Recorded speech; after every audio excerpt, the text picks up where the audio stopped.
有人話，當條橋起到過嚟嗰日，呢條村就會陸沉。佢哋一個傳一個咁話，到時唯有爬上呢條橋先至可以救到自己。我係一個保安，每一個保安都有一個範圍，有咩事嘅話，只要你唔係最後一個到就得。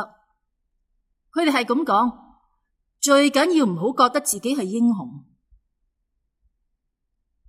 我第一次聽到嗰啲聲，好突然，好大聲，然後又即刻靜晒。師兄叫我出去平台幫手，嗰個人仆喺地下，手腳軟晒。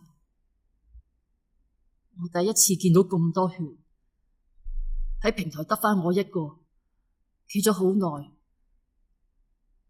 真係好耐，都冇人嚟理我哋。我望住佢哋行咗出去平台，見到佢哋行過平台，行咗入對面陰涼位嗰度。其實太殘眼，或者我唔係睇得咁清楚，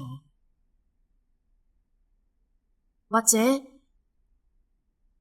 我唔係真係睇得咁清楚。